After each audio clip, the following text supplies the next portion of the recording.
네, 특별한 이슈 점검 바로 시작해 보도록 하겠습니다. 오늘 함께할 매니저부터 소개해드리죠. 엠비엔골드 백인엽, 조범수, 김병진 매니저 나왔습니다. 어서 오세요. 안녕하십니까. 네, 안녕하십니까. 자, 오늘 또 활기차게 인사를 했지만 시장은 오늘도 쉽지가 않았습니다. 오늘 코스피가 0.98% 하락했고요. 2,584선 그리고 코스닥이 0.03% 올랐지만 정말 조금 올랐습니다. 833포인트까지 지금 올라온 모습인데 일단 코스피 얘기를 좀 시장이 너무 어려운 것 같아요. 어제 2,600선 좀 지지를 하나 안 하나 이런 좀 생각을 했었는데 오늘 매니저님들은 좀 어떻게 시장을 보셨는지 이야기를 먼저 나눠보도록 하겠습니다. 먼저 백인엽 매니저님. 백인엽 매니저님은 오늘 2,600선이 무너졌는데 지금 시장 하방 지지선을 어느 정도로 일단 보고 있습니까? 일단 2,600선이 무너진 상태에서 이제 추가적으로 이제 지지 라인을 본다라면 2,500포인트 정도 되겠죠. 코스닥 같은 경우에는 최악의 경우에는 800포인트가 무너질 여지도 있다라고 저는 보고 있습니다. 다만 아직까지 이제 너무 섣부르게 대응하기보다는 지금은 어느 정도 가능성 정도만 열어두고 오늘 같은 장에서 보셨듯이 아시겠지만 오전장에 우리 국내 증시가 반등을 할 때 전반적으로 반도체 관련 종목들이 급등을 하는 모습을 보였거든요. 그렇기 때문에 반도체 관련 종목들 위주로 여러분들이 매수를 하신다라면 충분히 포트폴리오 이제 계좌 방어가 충분히 가능하다라고 보고 있고 그리고 이제 전반적으로 최근에 화장품 관련 종목이라든지 조선업체라든지 그리고 최근에 미용 의료기기 관련 종목들 그리고 최근에는 리오프닝 관련 종목들까지 올라오고 있습니다. 그렇기 때문에 지금 어느 정도 주도 섹터로만 포트를 구성하신다라면 시장이 변동성이 크더라도 어느 정도 계좌 방어가 충분히 된다라고 보고 있고 그리고 지금 올해 이번 달 25일 날에 SK하이닉스 실적 발표 있고요. 그리고 내일 같은 경우에는 TSMC 실적 발표가 있기 때문에 반도체 관련 종목으로 비중을 어느 정도 조금 더 키워 나가신다라면 지수가 변동성이 있더라도 충분히 계좌 방어가 가능하다라고 보고 있습니다. 알겠습니다.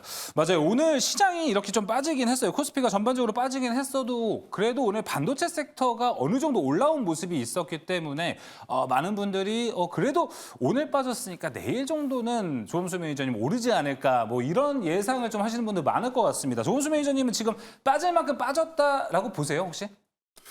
저는 빠질 만큼 빠졌다라는 표현보다는 아직은 그래도 긴장감을 놓치면 안 된다라고 좀 평가를 드리고 싶습니다. 네. 다른 바가 아니라 오늘 시장 중에 장중에 마지막에 밀린 사유가 ASML에 대한 실적 때문에 또 하락세가 대형주 시총 대형주 삼성전자와 SK하이닉스 반도체 향에서 또 조정이 나왔기 때문에 내일은 또 TSMC 4월 말일까지 큰 대형주들 실적이 연속적으로 발표가 되는 만큼 아직 확인해야 되는 단계가 많이 남아 있다라고 좀 설명을 드리고 싶고요. 물론 그런 상황 속에서도 좋은 종목은 있는 건 맞습니다만 아직도 환율이 진정세로 들어가기에는 아직도 고환율 구간에 있다는 점 잊지 마시고 조금은 아직은 그래도 현금을 일부 보유는 하고 있어야 된다는 점 강조드리겠습니다. 그래도 아직은 좀 보수적인 의견, 보수적으로 좀 스탠스를 취해야 시장이 변동성이 워낙 심하기 때문에 여기서는 어느 정도 피해갈 수 있을 것이다라고 이야기를 해줬습니다. 김병진 매니저님 생각은 좀 어떠세요? 어디에 좀 가까우신가요? 저는 여러 가지 대외 변수가 있지만 강력 매수를 해야 된다. 강력 매수? 이렇게 좀 싸졌을 때 많이 담아야 된다? 네, 싸졌을 때 많이 매수해야 된다라고 생각이 들고요. 조정 구간은 이제 거의 끝나간다라고 생각을 하고 있어요. 그런 부분에서 매수를 해야 된다라고 생각하고요.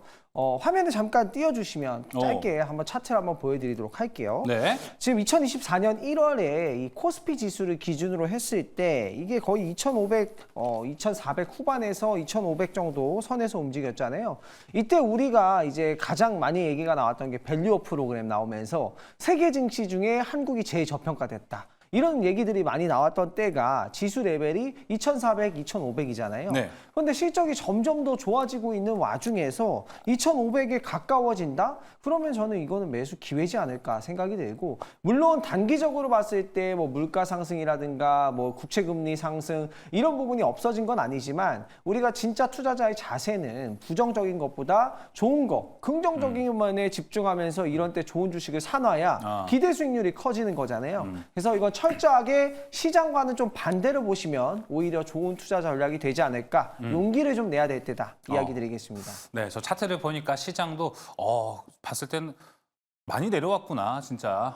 지금 좀 잘 담아가야 되는 시기가 아닐까, 좀 이렇게 생각이 듭니다. 자, 오늘 좀 다양한 의견들을 가지고 이걸 가지고 또 토론을 해보면서 내일 시장에 대한 전략을 확실하게 짜보도록 하겠습니다. 이제 특이점 본격적으로 시작해 볼 텐데요. 첫 번째 특이점은 조범수 매니저의 특이점부터 시작해 보도록 하겠습니다. 자, 파월의 변심이 시장에 끼치는 영향. 간밤에 파월 의장이 다시 한번 이 금리 인하에 대한 기대감을 또 미뤘습니다. 지금 3월에서 6월까지 왔고요. 6월에서 9월까지 왔고요. 지금 시장에서 제일 두려워하는 건 올해 그래서 안 하는 거 아니야까지 이야기를 나오고 있는데 이에 대한 이야기 조범수 매니저와 함께 나눠보도록 하겠습니다.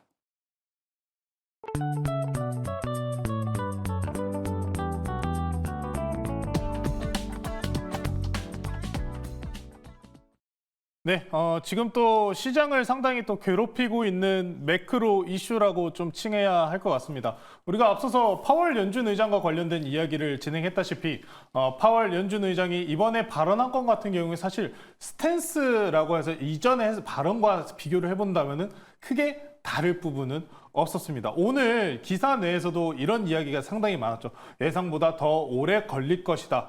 파월 발언에 미증시가 혼조세를 보였다라는 게 좀 중요한 포인트였는데요. 이게 사실 금리 인하에 대한 기대감이라는 게 이미 작년부터 해서 올해 초까지 연속적으로 쭉 이어왔었는데 아니 이번에는 왜 그런가요? 달라진 점은 무엇인가요? 라고 물어보신다면은 원자재들이 반등이 나왔다는 포인트 때문에 그렇다고 말씀드릴 수 있을 것 같습니다. 이제 향후 앞으로 CPI 발표가 이제 이제 월간 기준으로 0.2를 연속적으로 하회하지 않는 이상은 3.5가 나올 가능성이 매우 적다는 거죠. 그래서 파월 연준 의장도 일단은 향후 지표를 더 확인해 봐야 되겠다라는 이야기가 있었고 기한적으로 올해 금리 인하에 대한 횟수는 일단 부정적으로 더 줄어든 게 사실입니다. 그에 따른 연관성 때문에 미국 10년채와 단기 채권들이 연속적인 반등이 일어났고요. 반등 이후에 그 영향으로 우리나라 원달러 외환 시장도 함께 반응을 했다라고 보시면 좋을 것 같습니다. 자, 그러면은 지금 이제 원달러 관련돼서 저희가 좀 체크를 해봐야 될 게 어제 기준이죠. 어제 기준으로 이제 구두 개입에 대한 가능성이 언급이 나왔습니다. 네. 자, 그러면은 이거를 좀 과거랑 좀 대입을 생각을 해봐야 돼요. 2022년도죠. 2022년도 때 환율이 어땠습니까? 1,400원 넘어 1,450원까지 빡 치고 올라갔잖아요. 그럼 그때 당시에도 1,280원대였어요. 제 기억으로는 1,280원대도 그때도 구두 경고가 나왔습니다.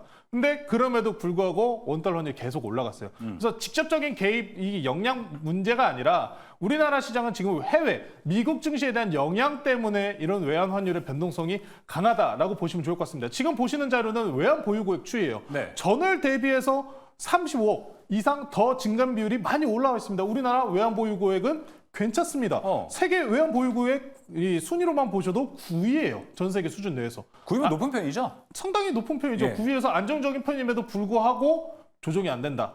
이 영향은 아무래도 우리나라 시장이 선물 옵션에 대한 시장의 영향이 크다라고 보시면 될 것 같습니다. 오늘 어제 중에서도 어제장 같은 경우에는 외국인들이 장중에 1조가 넘는 수준의 선물에 대한 매도세까지 강하게 이어지면서 내려온 상황이기 때문에 앞으로 일단 계속해서 만약에 환율이 올라간다고 하면은 계속해서 좀 안정적인 스탠스를 취하셔야 된다. 앞으로 이제 단기적인 구간에서 이 이슈들이 마무리되기 전까지는 환율을 장중에서 꼭꼭 챙겨 보셔야 한다라는 말씀을 일단 우선적으로 전해드려야 될 것 같습니다. 자, 그러면은 우리가 여기서 계속해서 변화를 가져온 이유가 첫 번째 이유가 뭐였냐? 결론적으로 다시 올라온 원자재 때문이지 않겠습니까? 네. 유가도 84불에서 85불 사이에서 왔다 갔다 하고 있는 사이고요. 조금 전에 또 몇 시에 이제 6시쯤 넘어가지고 또 발표가 나왔어요. 미국에서 철강, 알루미늄 관련된 비철금속, 중국향의 비철금속의 3배가량의 또 텍스를 물겠다라는 맞아요. 발언까지 나왔습니다. 원자재가 안정성을 띄어야 되는데 미국 정부는 오히려 안정성을 띨 생각이 없는 것 같이 좀 보입니다. 추가적으로 방금 전에 뉴스 사진 보셨던 것처럼 이스라엘과 이란에 대한 전쟁 부분도 명확하게 끝난 게 없잖아요.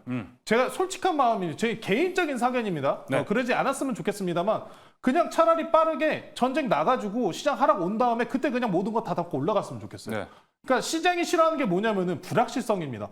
이란하고 이스라엘 전쟁 나면 어떡해요? 라는 불확실성이에요. 원래 그 우크라이나, 러시아 같은 경우에도 확전에 대한 이야기가 있었지만 시간이 지나면서 시장 내 희석되면서 사라졌다고 하면은 아직 이란과 이스라엘 건 같은 경우에는 희석되기에는 시한이 좀 걸린다라는 게 지금 현 상황이기 때문에 완전히 긴장의 끈은 놓아서는 안 된다라는 평가를 전해드리고 싶고요. 다만 제 기준의 생각은 이스라엘과 이란 관련해서는 일단 이스라엘이 이란보다는 가자 지구에 조금 더 집중할 확률이 높습니다. 외부에 있던 군대를 다시 내부로 들여왔다시피 가자 지구 때문에 외부의 유입이 계속해서 생긴다는 평가가 상당히 높은 상황이기 때문에 이스라엘 같은 경우 일단 당장 이란보다는 가자 지구에 더 빠른 신경을 쓸 가능성이 높고요. 이 부분이 좀 빨리 이제 정리가 된다면은 외부적인 접근 요인도 많이 줄어들 것으로 보입니다. 그러면은 앞으로 그런 환율이 안정세가 찾아올 가장 중요한 키포인트는 결론적으로 미국 증시가 반등이 나오고 채권 10년 채권, 단기 채권 전반적으로 안정세를 띄워줘야 합니다.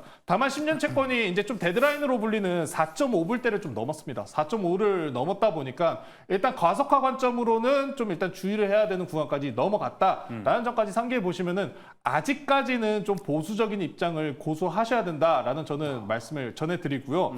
향후 원달러의 조정 안정적인 모습을 확인한 다음에 저가 매수하셔도 늦지 않다. 그렇게 말씀 전해드리겠습니다. 네. 자, 지금 뭐 이야기를 좀 전반적으로 들어보면요, 매니저님. 이거 네. 우리나라 시장이 뭔가 잘못해서 빠진 게 아니고 다 해외 변수인 것 같아요. 사실 우리가 항상 그런 얘기 하잖아요. 우리 전쟁 당사국도 아닌데 겁나게 많이 전쟁 맞은 것처럼 빠지고. 그러니까 지금 전쟁하고 있는 이스라엘은 며칠까지 좀 증시가 올라갔었죠. 오늘 네, 아시아 맞습니다. 증시만 봐도 중국 증시는 엄청나게 잘 올라갔습니다. 그러다 보니까 야, 우리나라만 이렇게 빠지는 거를 근본적인 이유를 찾을 수가 있나요? 근본적인 이유라고 하면은 당연히 우리나라 시장 내 비중이 외국인들 비중이 상당히 많기 때문이 가장 큰 요인입니다. 추가적으로 PBR향으로 시장이 반등 나왔었을 때 당시에도 외국인들 매수 유입세가 상당히 중요했었거든요. 예. 근데 앞으로 이제 이전에 총선 결과 때문에 레임덕이라는 가능성이 지금 상당히 많이 올라와 있는 상황이지 않습니까? 그러다 보니까 외국인들이 현재 시총 대형주 내지는 은행 보험주들에서 또 이제 배당락과 함께 이탈이 나오는 모습을 봤다시피 변동성이 상당히 심하다는 거예요. 네. 그리고 우리나라 시장 제가 지난번에 4월달 이제 옵션 만기 기간 때 롤오버 주식 선물 롤오버 넘어갈 가능성이 있습니다. 특히나 시총상위 뭐 삼성전자 이런 종목들 넘어가다 보니까 상승 나올 수 있습니다라고 말씀 드렸던 것처럼 선물 시장 비중이 원체 커서 그래요. 이게 어쩔 수가 없습니다. 우리나라 시장은 사실 미국이라는 저기 큰 형님이 콜록하고 기침 한번 하면 우리는 독감 걸리는 시장인 거예요. 그렇죠. 그래서 무조건적으로 국내 시장만 바라보시면 안 되고 미국 증시와 함께 혼합해서 바라보셔야지만 네. 좀 안정적인 추세를 이어갈 수 있다. 근데 예를 들어서 며칠 전에 그런 것도 있었어요. 선물 옵션 만긴 날에 무슨 일이 있었냐면은 미국 증시에 반도체 안 올라갔었고요. 미국 증시도 안 올라갔었고요. 환율도 높았었고요. 제가 모든 걸 다 따져도 오늘 증시가 왜 올라가지라는 평가를 할 수밖에 없는 날이 지난 만기일이었습니다. 네. 근데 그때 당시 어땠어요? 반도체들 다 올라갔었잖아요. 아, 그렇죠. 그 다음날 어떻게 됐습니까? 그대로 다 빠졌죠. 근데 그렇듯이 주식 선물에 대한 시장 향이 우리나라를 지배적으로 보유하고 있기 때문에 네. 공매도 금지와는 상관없게 이런 외국인들 포지션에 아직까지도 좀 흔들릴 수밖에 없다라고 설명드리면서 마무리 드리겠습니다. 알겠습니다. 외국인들의 포지션이 일단 우리나라에서 차지하는 비중이 워낙 높을 것 같고 그 안에서 또 선물로도 이야기를 좀 이어가 보면은 여기에 조금 우리나라가 흔들리는 포지션이 있기 때문에 무엇보다 미국 증시가 좀 시원한 반등이 나와야 우리나라도 거기에 좀 따라가지 않을까 좀 이렇게 생각이 듭니다. 이렇게 외국인의 매수세 그리고 외국인의 포지션이 중요하다고 말씀을 했는데 김병진 매니저님 외국인이 계속 삼성전자 사다가 오늘 좀 매도세로 전환을 했거든요. 이게 네. 좀 시사하는 의미가 있다라고 보십니까?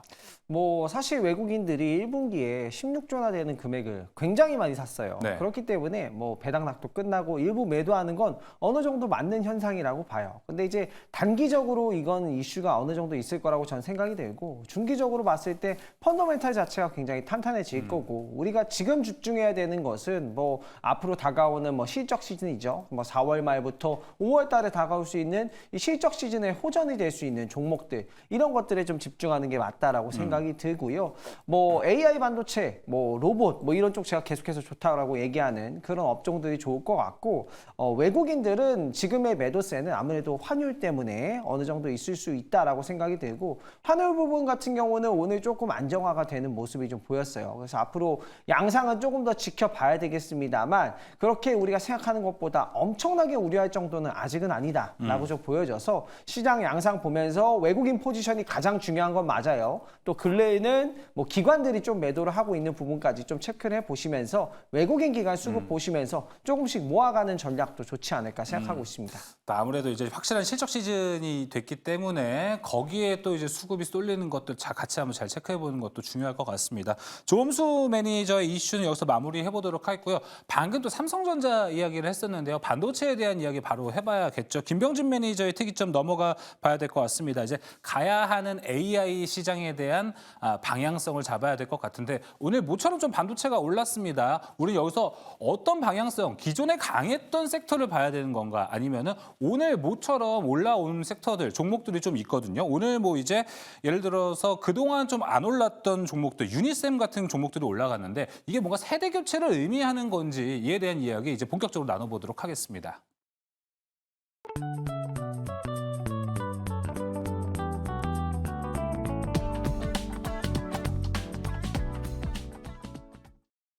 네, 제가 반도체 좋다 계속해서 이야기 드리고 있는데 또 좋은 소식이 하나 나왔습니다. 구글이 반도체 관련돼서 거의 1,000억 달러를 투자하겠다라는 소식이 나왔습니다. 이 소식이 또 나왔고 이거에 따라서 향후에 이 반도체 관련된 기업들의 실적은 더욱더 좋아질 것이다라고 보시면 좋을 것 같아요. 구글도 AI 슈퍼컴퓨팅에 1,000억 달러, 하나 규모로 치면은 뭐 한 130조 이상을 투자를 한다라고 했고요.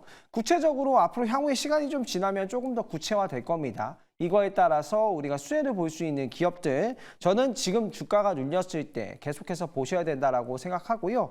아무래도 올해 AI 시장 경쟁이나 AI 이슈가 많았기 때문에 시청자분들께서 가장 또 궁금해하시는 게 AI 반도체이실 거고 제가 그와 관련된 최신 소식들 다 정리해드리도록 할게요. 이미지를 한번 띄워주시면 지금 AI 관련돼서 투자 소식과 AI 근래의 이슈들을 정리를 해보도록 할게요. 일단 구글 같은 경우에는 제미나이 1.5를 출시를 했고요. 오늘 이제 새로 저녁에 나온 뉴스가 2030년까지 1,000억 달러, 138조 이상을 투자를 하겠다라는 소식이 오늘 나왔습니다. 그리고 메타의 라마 같은 경우는 라마3를 몇 주 내로 출시한다라고 했고요. 라마3를 출시하게 되면 학습을 시키는 거잖아요. 그러면서 또 GPU나 HBM이 또 사용이 될 거고요. 오픈 AI 같은 경우에는 GPT-4 대규모 업데이트를 근래에 했고요. 조만간 GPT-5를 출시한다라는 얘기가 있는데 그에 따라서 또 매출이 굉장히 잘 나올 거예요. 그리고 미스트라 AI도 새로운 AI 모델을 공개했고요. 애플 같은 경우에도 이제 AI 모델 패럿 UI를 또 발표를 했고요. 그 다음 이미지를 보도록 할게요. XAI 같은 경우에도 그록 1.5를 출시를 했고 이거 제가 한번 더 다 설명을 해드렸던 부분인데 가장 중요한 건 무엇이냐면 네. 반도체 투자가 이제 시작이라는 거예요. 1분기는 아직 시작도 안 했다라고 보시면 좋을 것 같고 시작도 안 했는데 지금부터 반도체를 봐야 되나요? 이런 거를 궁금해하시는 분들이 계실 텐데 저는 이거를 한번 보여드리고 싶어요. SK 하이닉스의 컨센서스가 상향됐던 부분. 저는 이 부분을 굉장히 주목하셔야 된다고 생각하는데 SK증권에서 이렇게 시장이 빠질 때 리포트를 내놨습니다. 네. SK 하이닉스의 영업이익 컨센서스 전망치를 무려 43%나 상향을 잡았습니다. 뭐 정말 중소기업도 아니고 대한민국에서 손가락을 꼽는 기업인데 이런 기업의 영업이익 전망치를 20%가 아니라 43%를 상향을 잡았어요. 그래서 기존의 시장 컨센서스가 1조 8천억이었는데 2조 6천억으로 영업이익 컨센서스를 상향으로 잡았고요.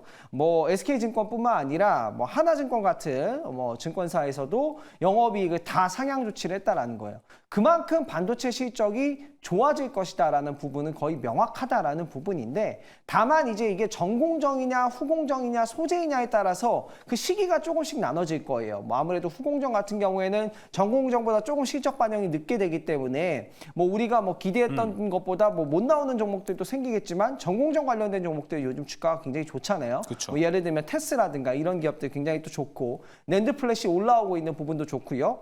다음 이미지 한번 보도록 하면요. 전 트렌드포스의 자료를 한번 보여드리고 싶어요. 네. 왜 그러면 이렇게 영업이익을 상향 조치를 했는가? 이 부분을 보셔야 되는데 2024년 1분기죠. 1, 2, 3월 달, 이 3월 달에 낸드 플래시 가격이 23%에서 28%나 올랐다라는 트렌드 포스의 전망치가 나왔습니다. 사실 이제 삼성전자 실적 발표 요번에 굉장히 또 잘 나왔지만 그쵸. SK하이닉스도 잘 나왔지만 낸드가 아직 좀 적자였거든요. 네. 근데 낸드 가격이 1분기에 23%에서 28% 올랐다?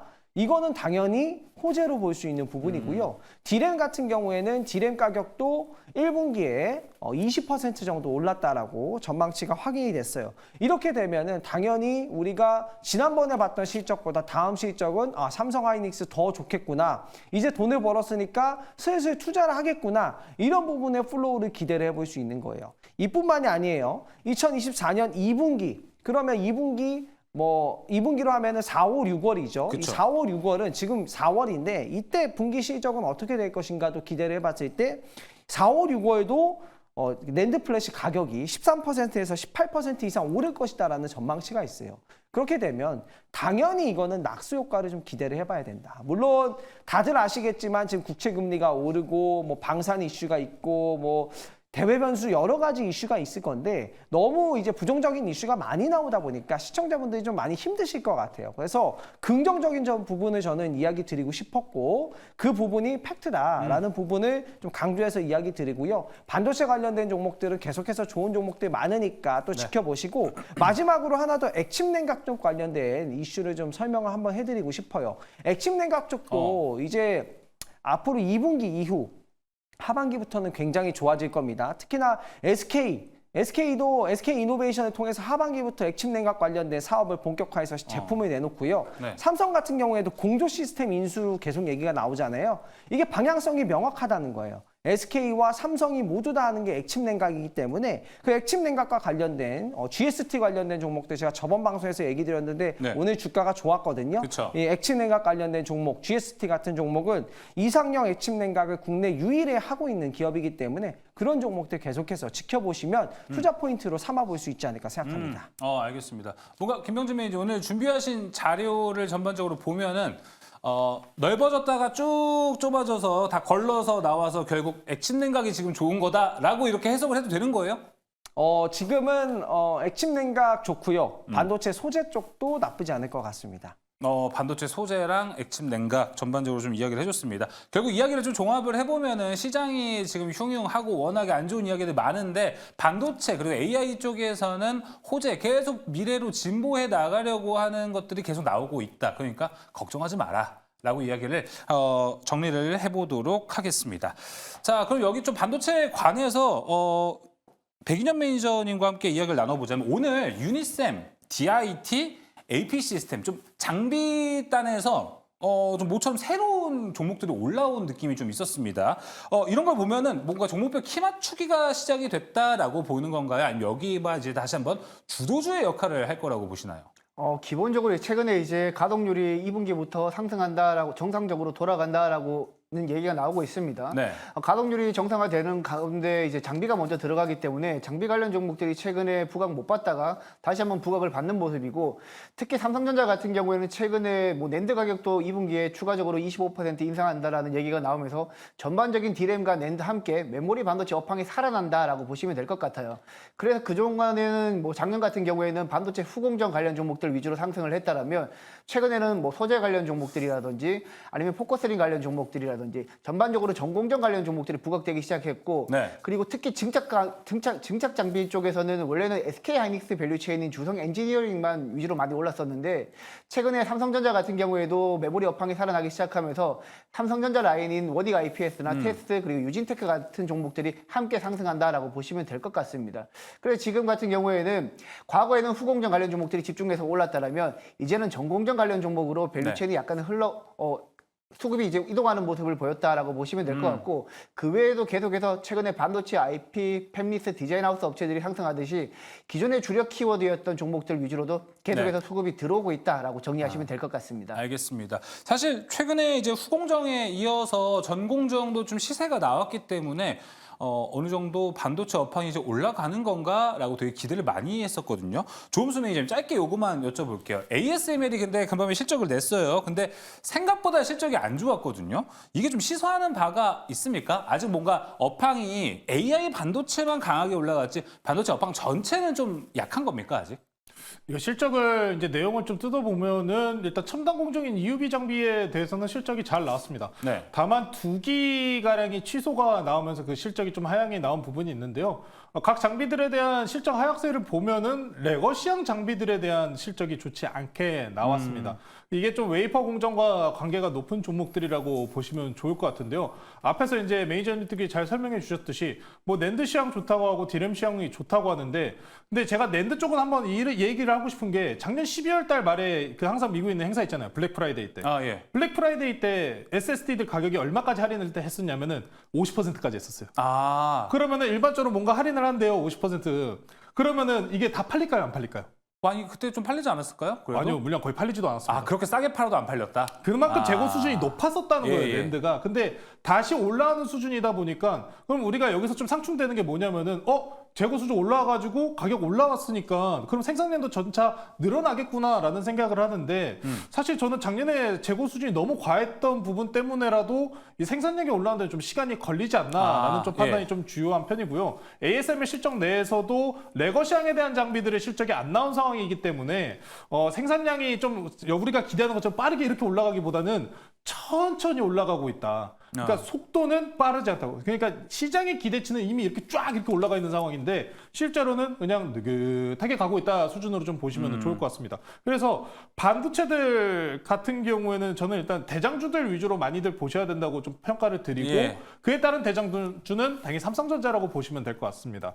삼성전자가 특히나 이번 일본양 내에서 고객사가 NCF 필름에 대한 생산량을 늘리겠다고 이야기가 나왔어요. 이게 삼성전자나 마이크론 같은 경우에 최근에 MUF 방식으로 전환하느니 안 하느니에 대한 이야기가 있었잖아요.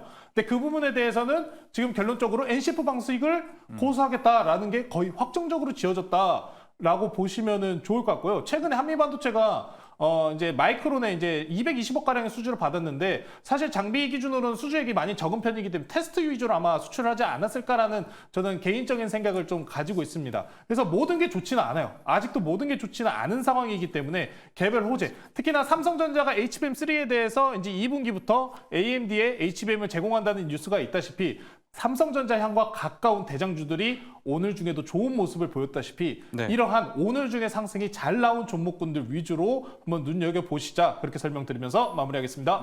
알겠습니다. ASML과 관련된 이야기까지 함께 좀 나눠봤습니다. 반도체 이야기 여기서 마무리해보도록 하겠고요. 자 이번에는 백인현 매니저의 특이점으로 좀 넘어가 보도록 하겠습니다.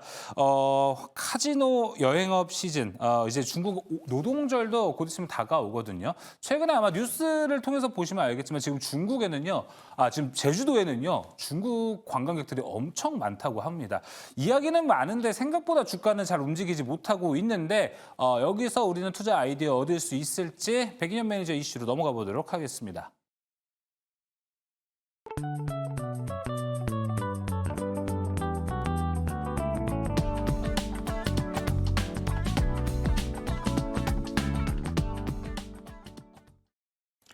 네, 오늘 제가 가지고 온 이슈는 이제 중국 관광객들이 한국에 많이 유입됐다라는 이슈인데요. 최근에 1분기 같은 경우에도 뭐 외국인 카지노 업체들 같은 경우에는 중국 관광객들, 특히 중국 VIP 관광객들이 많이 유입되면서 실적이 올라오고 있었거든요. 근데 2분기 같은 경우에는 더욱더 기대해 봐도 되지 않을까라는 얘기를 하고 싶어서 제가 가지고 왔고요. 실제로 지금 2분기에만 연휴가 몰아져 있습니다. 지금 4월 4일부터 6일까지 청명절이 있었고요. 그리고 5월 달에는 노동절이 5일 동안 있고요. 그리고 6월 달에는 단오절도 이제 3일 동안 있기 때문에 1분기보다 오히려 2분기에는 더 중국 관광객들이 많이 유입될 거라고 보시면 될 것 같습니다. 일단 먼저 외국인 카지노 관련 종목들이나 여행항공 관련 종목들 같은 경우에는 지난 2020년 코로나 이후에 가장 큰 피해를 받았던 섹터이기도 한데요. 네. 원래 2020년 이전인 2019년만 해도 중국 관광객들은 뭐 우리나라에 한 600만 명이 유입됐는데 지난 2021년도에는 그게 엄청나게 큰 폭으로 하락하면서 한 20만 명 또 유입이 안 됐다라고 합니다. 그렇기 때문에 우리 여행항공 관련 종목들은 전반적으로 조정을 받았었는데 지난해부터 중국 관광객들이 많이 유입되기 시작했죠. 지난해부터 중국 관광객들이 200만 명 이상 유입되기 시작했고 그리고 올해 1분기부터 드라마틱하게 사실 많이 유입되기 시작했습니다. 네. 특히 가장 큰 트리거로는 지난해 8월 10일 날에 중국 단체 관광 허용을 우리 한국으로 이제 허용을 하면서 전반적인 리오프닝 관련 종목들이 급등했었는데 그럼에도 불구하고 우리 중국에서 우리 한국으로 유입되는 관광객 수가 생각보다 많지 않았기 때문에 관련 종목들의 주가는 회복되지 못하고 있었습니다. 하지만 올해 1분기부터는 조금 유의미한 변화가 생길 거라고 생각을 합니다. 제가 일단 관련 종목들 여러분들이 눈여겨볼 종목들 위주로 제가 한번 가지고 왔었는데 네. PPT 한번 보시면 제가 파라다이스랑 GKL이랑 롯데관광개발 실적이랑 주가를 한번 비교하는 설명을 한번 드려보도록 하겠습니다.